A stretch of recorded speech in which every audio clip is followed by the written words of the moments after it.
a lot of this stuff was planned before London bid for the games. So there was something called the Stratford City Master Plan.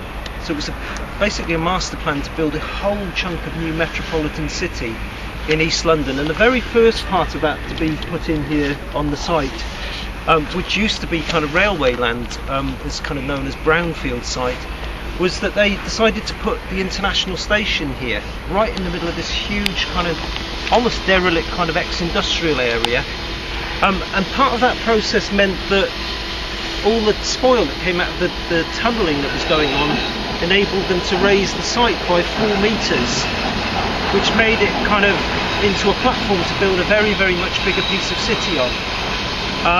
And by placing an international station in the centre of this kind of site, it meant that lots of developers suddenly had this sort of vision that in the future, if you built thousands of homes in a business district around it, people would be able to, commute to Europe, and people would be able to arrive in this new metropolitan chunk of city in East London, which we can really see. It's kicked off enormously over the last kind of 10 years. It's just the transition and the speed of change has been absolutely incredible. The involvement with the youth panel, and since hosting the games, the area has just gone on an incredible kind of fast trajectory of kind of regeneration and development, which you're very engaged in. So let's go into the site.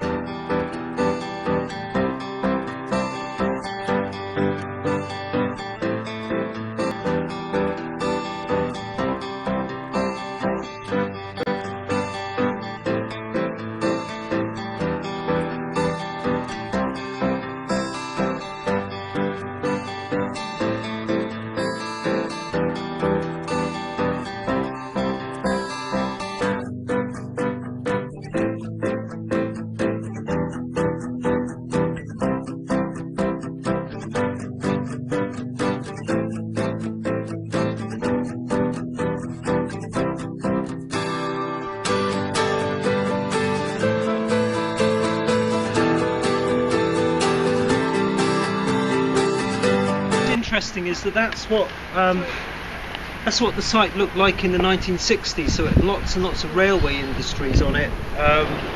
The area behind Stratford Station was kind of famous for locomotive building and carriage building.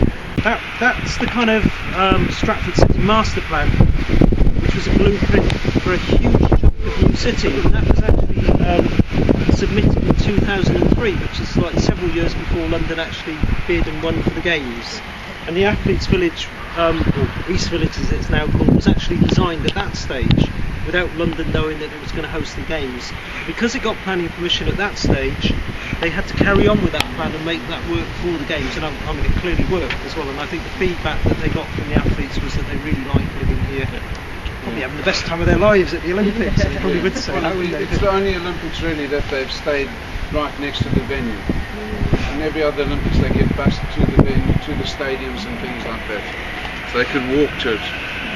So that was a nice thing. On the opening ceremony and the closing ceremony, the whole village was all dressed up with these people with their uniforms on, and actually went through a little gate just over there, and then walked down in like a long train all the way up to the stadium.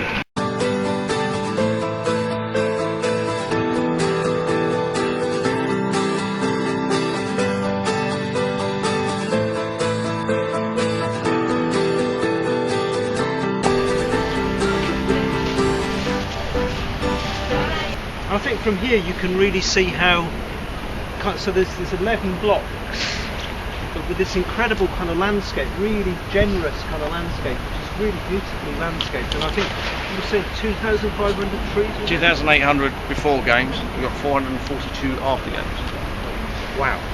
So there's a lot of trees, and a lot of them are actually really quite mature trees, so they're really quite big compared to what normally gets put into a landscape, especially around the sort of speculative houses.